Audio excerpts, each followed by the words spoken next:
बाहेरचे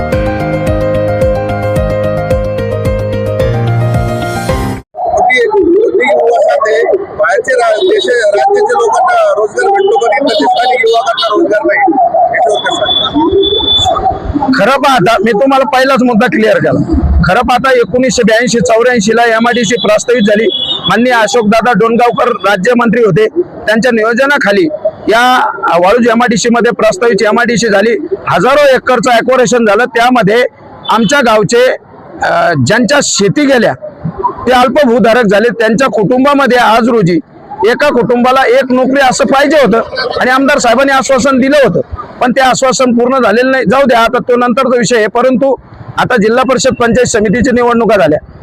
एक तर भारतीय जनता पार्टीचं सरकार मागच्या 15 वर्षापासून 15-20 वर्षापासून राज्यात आणि आपल्या तालुक्यामध्ये आहे। त्या अनुषंगाने मला वाटतं 20-20 वर्ष 70-75 वर्ष झाले भारत स्वतंत्र होऊन पाणीच, लाईट, वीज याच्यावरच आपण निवडणुका लढतो। लोकांचं भवितव्य काही आहे का नाही? इथं एवढी मोठी MIDC असताना आजही लोकांना मिनिमम ॲजवर मिनिमम वेजेस 500 रुपयात 12-12 घंटे नोकरी करावं लागते। दुर्दैव खरं म्हणजे आपल्या मतदारसंघाचं 500 रुपयात 12-12 तास नोकरी करावं लागते। म्हणजे याच्याकडे कामगाराचा इतका मोठा प्रश्न निर्माण झाला। याच्यावर आमदार साहेबांनी मागच्या 20 वर्षामध्ये विधान भवनामध्ये एक ब्र शब्द सुटला काढलेला नाही। असेल तर तुम्ही मला दाखवा। दुसऱ्या जिल्ह्यामध्ये आमदार बम गेले ते सांगतात माझ्या तालुक्यामध्ये येऊन विकास पहा, याच्याकडे येऊन बघा सांगितलं ना। त्यांना माहिती आहे बाहेरच्या राज्यातले लोक, बाहेरच्या जिल्ह्यातले लोक आपल्याकडे येऊन बघत। आता तुम्ही माझ्या सोबत होते, आपण कमळापूर भागात मी तुम्हाला घेऊन फिरलो। कमळापूर पासून ते मागची जी वसाहत आहे जोगेश्वरी आणि तळ्याच्या बाजूची एक तरी सिमेंट रस्ता आहे का? होती तर एक तरी सिमेंट रस्ता आहे का? आता एकता नगरचा जो मधला भाग आहे तिथं बी सिमेंट कॉन्क्रीटचे रस्ते बाकी आहे का नाही? आणि खेडोपाडी जोडणारे जे रस्ते आहेत ते रस्ते कुठं झाले? अनेक आपल्या चॅनल मार्फत अनेक रस्ते आपण स्वतः दाखवलेले हे रस्त्याचं काम झालं नाही। मग आमदार साहेबाचा दावा खरा का तुमच्या चॅनलवाल्याचा खरा हेच आम्हाला समजत नाही ना। आम्ही तर रोज त्या रस्त्यावर जातो, नेमकं खरं कोण? चॅनलवाले खोटं बोलता का आमदार साहेब खरं बोलता? नेमकं खोटं कोण आहे? आता हे तुम्ही दोघांनी मिळून ठरवायची वेळ आली। तर आता सध्याला जे तुम्ही निवडणुकीमध्ये आता उभा राहिलेले काय मुद्दे घेऊन तुम्ही जनतेसमोर जात आहे? हे बा, आमच्याकडं पारदर्शी उमेदवार दिलेले।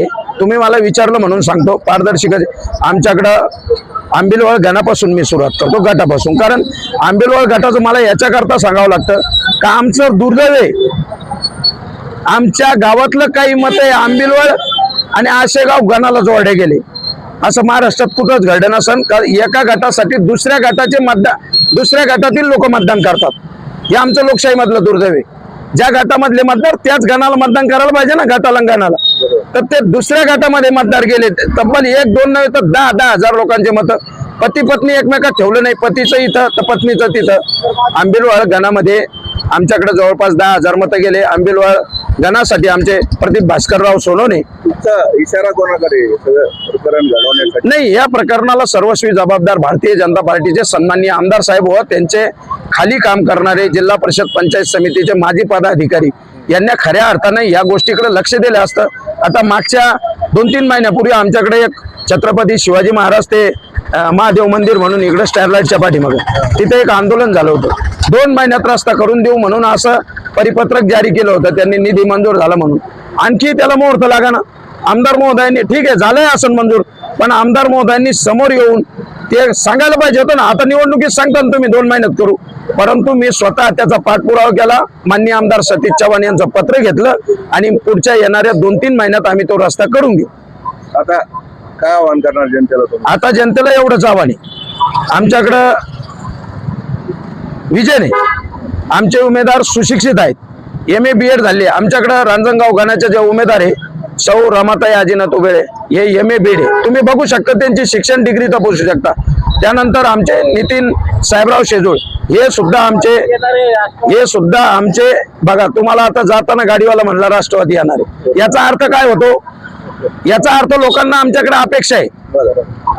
आणि जिल्हा परिषद गटाचे नितीन साहेबराव शेजवाल हे सुशिक्षित कॅन्डिडेट आणि दुसरे जे आमचे गणाचे जे आपलं जोगेश्वरी गणाचे सौ अनिता सुभाष साबळे, आम्ही गरीब कुटुंबातून आणि सामान्य कुटुंबातून सुशिक्षित उमेदवार गेले. आमच्याकडं एकच सांगतो, धनशक्ती विरुद्ध जनशक्ती आमच्या असा निवडणुकीचा नारा आहे.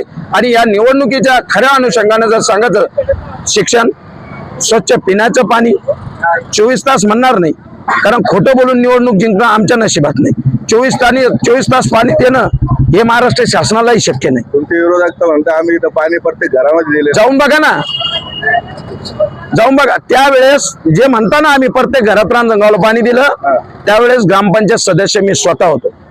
आता आमच्या गावचे माननीय सरपंच अशोकराव जाधव, आम्ही काही बम साहेबाच्या पॅनल मध्ये निवडून आलो नव्हतो. आमचा स्वतंत्र पॅनल होता आणि आम्ही त्या काळचे खऱ्या अर्थानं जर सांगायचं ठरलं तर त्यांना समोर समोर बसवा.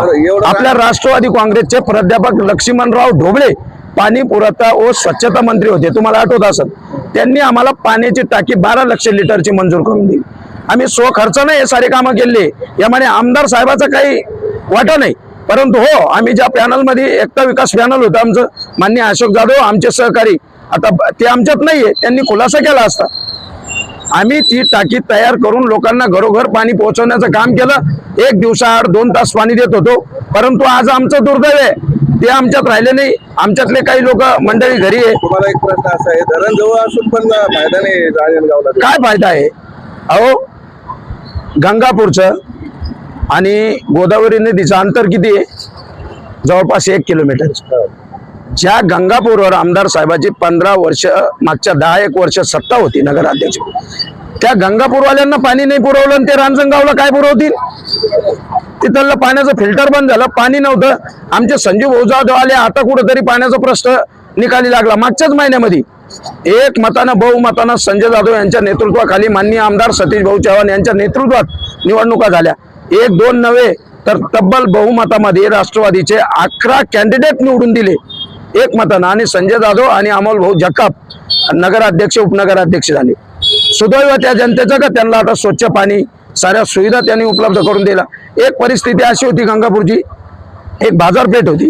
त्या बाजारपेठेमध्ये 20 रुपये पावती राहते, 20 रुपये, 600-700 रुपये घेत होते, असा व्हिडिओ मार्केटमध्ये पडतो. दुर्दैव आहे ना आपल्या तालुक्याचं. आमदार साहेबांनी इतका मोठा जर सत्तांतर आपल्या हातात असेल तर थोडंफार लक्ष दिलं पाहिजे जनसामान्य माणसाच्या प्रश्नाकडे. एवढा राग कसं काय आमदार? माझा आमदारावर काही राग नाही. विकास कामाच्या बाबतीत तुम्ही विचारलं म्हणून चालतं. वैयक्तिकरित्या आमचे काही हेवेदेवे नाही, परंतु आपण ज्या विकासाच्या मुद्द्यावर निवडणुका लढतो तर आमदार साहेबांना ते विकासाचे जे प्रलोभन किंवा आश्वासनं निवडणुकी दरम्यान देतात, ते आश्वासनं पूर्ण झाले पाहिजे का नाही? ते आश्वासन खोटी होती का? खोटे ना आश्वासन. तुम्ही गावात हिंडून बघा. आता मी प्रॉपर गावचा माळी समाजाचा माणूस आहे. आमच्या गावात चला, तुमच्या सोबत हिंडतो मी. माळी समाजाचे किती मोलं मागच्या 20 वर्षात या कारखानदाराकडे त्यांनी लावले, तुम्ही दाखवून द्या. 15-20 वर्षाच्या वर पोरं निघले, ते त्यांच्या कर्तृत्वाने लागले.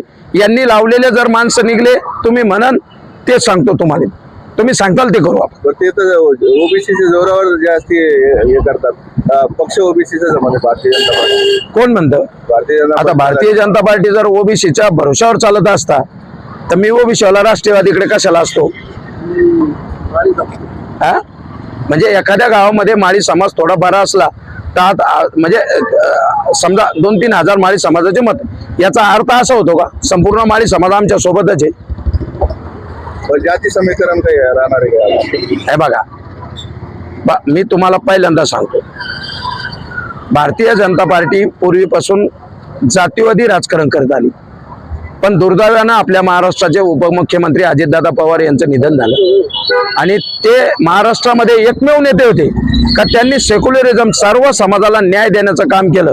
साऱ्या समाजाला, तळागाळातील प्रत्येक वंचित शोषित समाजाला सोबत घेऊन, मग ते मुस्लिम समाज असन, दलित समाज असन, एसटी, ओबीसी या संपूर्ण समाजाचा एकत्रित नारा तयार करून महाराष्ट्रातील प्रत्येक जनकल्याणकारी योजना, कुठल्या समाजाचा हे न पाहता अजितदादांना शेवटच्या टोकापर्यंत मदत केली. तुमचं नाव आणि मतदार नाव?